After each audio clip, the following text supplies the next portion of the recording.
Hi guys, welcome back to Connor Takes Off. Great to have you back with me on the channel. Join me today when I will be travelling on board Virgin Atlantic in their upper class product. This made for such an interesting flight to review, a review definitely worth sticking around for. Be sure to subscribe for more exciting luxury travel content. I started this trip on a frosty morning in Paris, where I had a European connection across to London to catch my Virgin Atlantic flight. This connection was made on board Air France in their short-haul European business class. I recently posted a video of my long-haul Air France business class experience. I'll add a link above to that content. After a quick hop over to London on board an Air France A350, I was ready for my Virgin experience to begin. Having arrived into Heathrow Airport Terminal 4, I needed to make my way via flight connections across to Heathrow Terminal 3. Flight connections this morning was a strangely seamless process. I barely saw a single other soul all the way through to the bus transfer gate.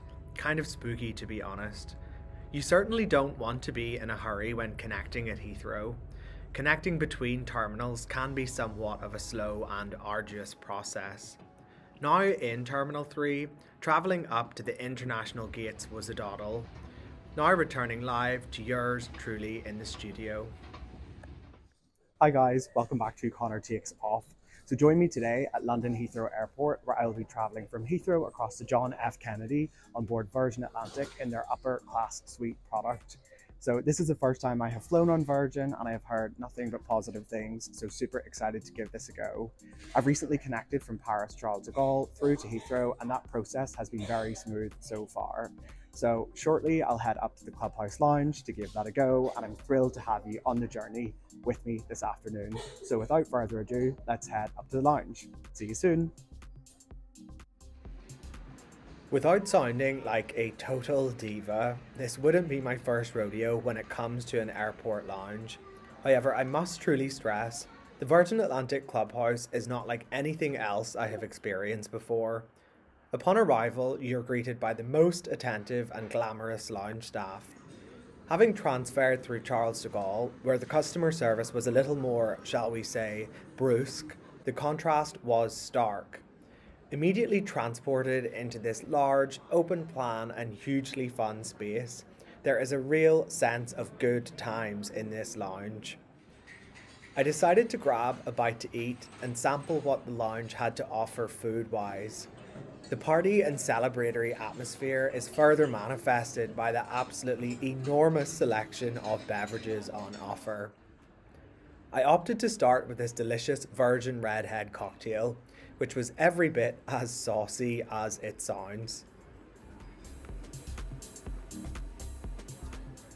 To eat, I went for this simple full English, which although pretty standard, was exactly as I ordered. I sat here for a while, people watching, looking around the room and contemplating other people living their absolute best lives. Candidly and perhaps a little tragically, a vast wave of loneliness came over me. This is the kind of fun, social space that you want to enjoy with a loved one or friends, not on your own like me. The Clubhouse also has a Peloton station where you can break a sweat in front of departures. I guess this is much more of a promotional opportunity, however, as opposed to having any practical use. If all of this wasn't enough, good grief. The pièce de résistance for any AV geek, the open-air roof terrace. This open space offers panoramic views out across the apron. This is honestly insane. Being an AV geek up here on the terrace in the sunshine, I felt like a pig in you know what. I wish I'd had more time to spend here. I can only imagine how nice this would be on a warm summer's day. This terrace alone is enough of an incentive for me to be a repeat customer on Virgin Upper Class. My flight was now called for boarding. Hearing specific flights be called for boarding within an airport lounge is now almost a thing of the past. Some of the gates here at Terminal 3 are a long walk from the lounge, and unfortunately today's flight was no exception.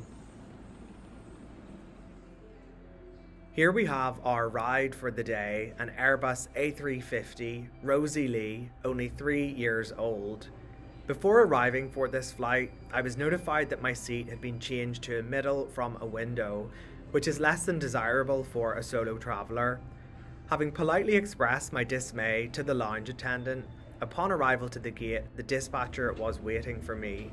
She took me aside to inform me that she had reserved a row with no one sitting beside me in the middle. I was hugely impressed by that level of service. Here we have my seat 6D, modern and stylish. Now comfortable in my seat, the same dispatcher who had been doing checks for the flight came back to see me at my seat to ensure that I was content and comfortable. I was blown away by this. This theme of consistent, impressive customer service is a rarity nowadays. Top marks Virgin Atlantic.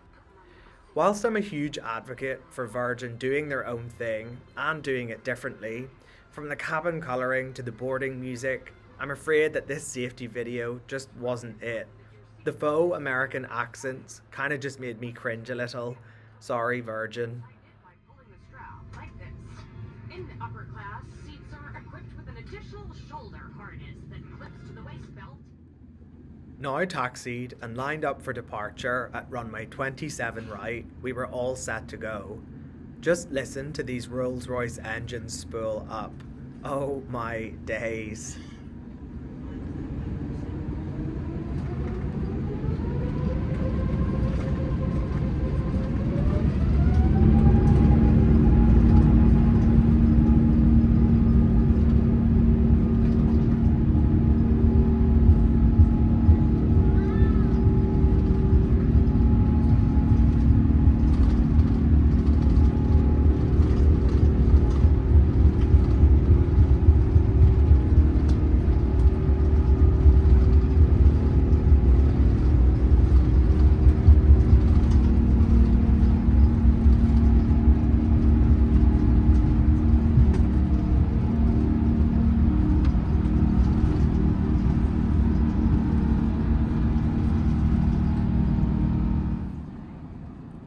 Once airborne, we were offered a drink from the bar and a snack.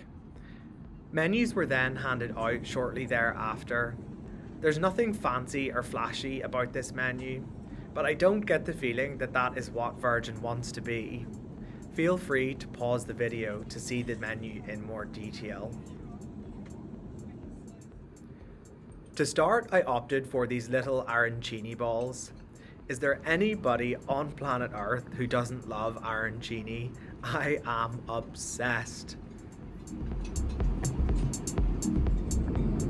For my main, I opted for the delicious Thai green trout. This was simple but so delicious. Note the cute little salt and pepper shakers. I was starting to feel really full by this stage. And what is the perfect light dessert option for when you're feeling full, I hear you ask? A cheese board, of course. Yes, indeed. This very much reminds me of a cheese board that I was offered in British Airways first class.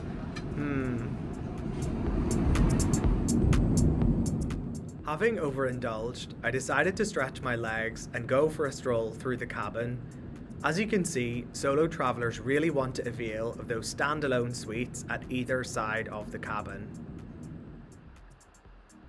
I popped to the loo and decided to bring you along for the journey. I was convinced that Virgin really had taken the whole disco theme pretty far with this dark nightclub-esque bathroom, only to realise that the darkness was due to me not properly locking the door.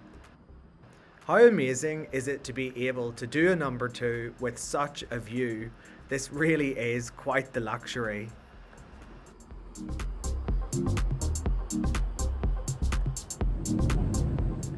Towards the back of the cabin, there is a unique little seating area known as the loft, where you can chill and hang, again emphasising the fun social nature of this product. Again, without sounding tragic, I couldn't help but feel in desperate need of someone to talk to in this space. Oh well. Branded as the perfect place to gather, chat, or even have a meeting, I can't help but feel that this is somewhat of a slightly disused space. In this day and age of profit driving, bums on seats culture, not looking at you British Airways, I'm surprised a space like this has managed to survive. I returned to my seat, social interactionless, but with a delicious ice cream in hand. That would have to do. Looking through the amenity kit, the small samples were handy and a nice addition. I believe the Wren skincare line is usually relatively pricey, so this was a nice little addition. Now onto entertainment. Wi-Fi was indeed available, but at a rather steep cost. Note the consistent party theme throughout here. The in-flight entertainment, or IFE, on this flight was also top-notch. There was a vast selection of shows and movies, and the screen/system itself was modern and responsive. Apparently there is a jazzy way to connect your mobile phone via Bluetooth as a remote control for the IFE, but honestly, who has the patience for that? Certainly not me. Hi guys, so currently somewhere between Greenland and Boston, have had the most fabulous trip so far. Both hard and soft product have been 10 out of 10. The food service was incredible, and the drinks were also amazing. So I've had a really great flight so far. I'm probably going to try and catch some Z's now, feeling pretty exhausted after a long day and an early connection.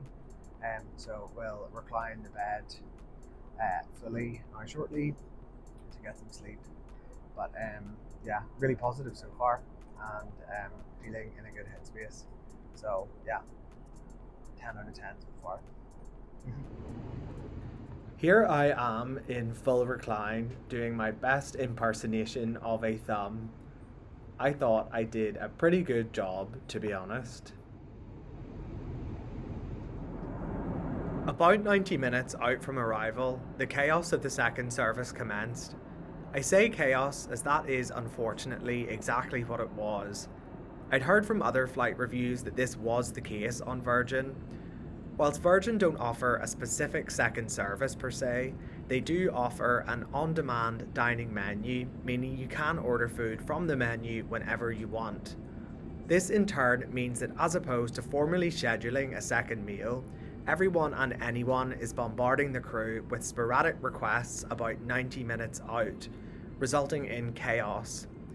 I don't know why Virgin don't just formalise and simplify this process. Everything about the service had been 10 out of 10 up until this point. Even when I'd used the call bell, this was never even answered. Lucky I wasn't hosting a call bell challenge like our friends at the Point Sky. 50 minutes ahead of schedule at local time. 25 to 4 in the Huntley. Let's work from the airport. We'd now started our final descent into New York John F. Kennedy.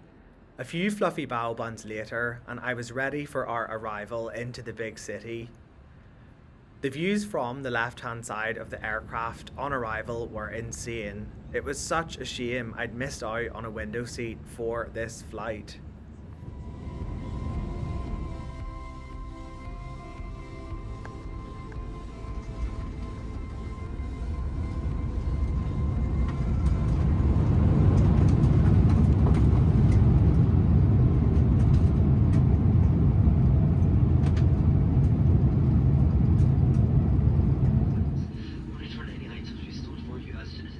Having arrived into JFK, I'd now had time to reflect on this flight.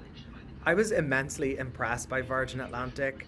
Their attention to detail on specifics, such as service, set them miles apart from other European carriers. The fun and alternate way that they do everything at Virgin is so unique to the brand, an admirable trait in a sometimes mundane world.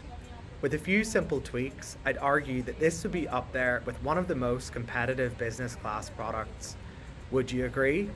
Like and subscribe for more.